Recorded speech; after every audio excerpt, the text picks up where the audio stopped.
ఏమవుతారట? కలెక్టర్లు అవుతారు. అప్పుడు మీకు ఎలాగనిపిస్తుంది? నువ్వు కలెక్టర్ అయిపోతావు అన్నమాట.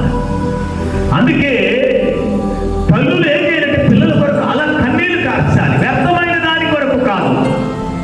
అందుకే అమ్రాము యెకోబేదులో కార్చిన ఆ యొక్క కన్నీళ్లను ఏం చేయగలిగిందంటే ఆ ముగ్గురు కోసం కూడా ఆమె అందరికంటే మోషే కొరకు ఏమని యెకోబేదు చేసిన ప్రార్థన చాలా బలమైంది. అందుకే చేతుల్లో ఎత్తుకుంటూ కన్నీరు కారుస్తూ దేవుని వైపు చూసింది.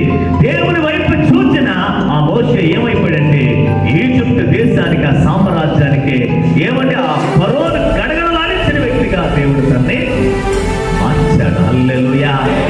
మన పిల్లలు అలా తయారవ్వాలనుకున్నట్లయితే ఒక్కొక్క తల్లి కూడా మాట్లాడే తల్లులుగా ఉండకూడదు, కానీ యెకోబేదు లాంటి తల్లులుగా మార్చబడాలి, అమ్రాము లాంటి తల్లులుగా మార్చబడాలి.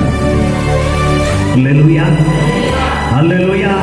చాలాసార్లు ఎవరికైనా గవర్నమెంట్ ఉద్యోగం వచ్చిందంటే మా అబ్బాయికి వచ్చిన బాబు అనుకుంటావు, కానీ నీకు చేత కాదు, నువ్వు చేయడం చేత కాదు, ప్రార్థించడం చేత కాదు, దేవుని దగ్గర అడగడం చేత కాదు, మోకరించడం చేత కాదు, కన్నీరు కార్చడం చేత కాదు.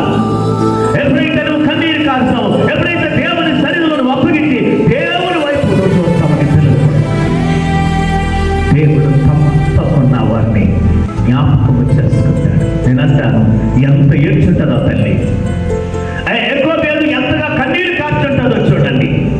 ఎంతో మంది ఉన్నారు ఇశ్రాయేలు ప్రజలు, కానీ శ్రేష్టమైన వ్యక్తిని ఎవరు పొందుకుందంటే ఆ కన్నీరు కార్చిన ఆ తల్లే పొందుకుంది. దేవునికి కృష్ణ. అందుకే ఆ ముగ్గురు పిల్లలను కూడా దేవుడు గొప్ప ప్రయోజకులుగా చేశారు. చాకచక్యంగా అన్ని లక్షల మంది ప్రజలను వారు నడిపించగలిగారు. దేవునికి స్తోత్రం. ఎక్కడిది జ్ఞానం, ఎక్కడిది ఈ యొక్క తెలివితేటలు, ఎక్కడిది ఇవన్నీ కూడా ఎక్కడివనంటే దేవుడిచ్చిన జ్ఞానం. దేవునికి స్తోత్రం. అందుకొరకే తల్లులారా చింతించకండి, బాధపడకండి. నేను అంటాను కదా, కబుర్లొద్దు. దేవుని మందిరములకు వచ్చి మోకరిల్లి మీ పిల్లల కొరకు రోధించండి.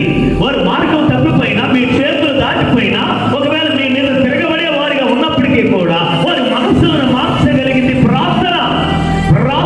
రోదన, ప్రార్థన, కన్నీరు మనుషుల యొక్క హృదయాలను మార్చేస్తాది, పరిశుద్ధులుగా చేసేస్తాది, కఠినాత్మలు దేవుడి ప్రేమ కలిగిన వ్యక్తులుగా చేసేస్తారు.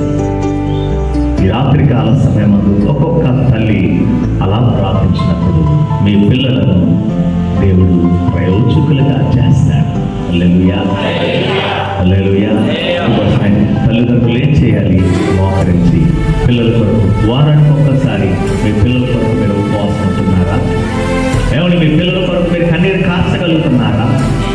నేనంటాను, త్యాగం చేయకపోతే, మీరు దేవుని సన్నిధిలో మీరు త్యాగం చేసుకోకపోతే, మీ పిల్లల కొరకు మీరు సమర్పించుకోకపోతే మీరు అనుకున్నవి సాధించలేరు.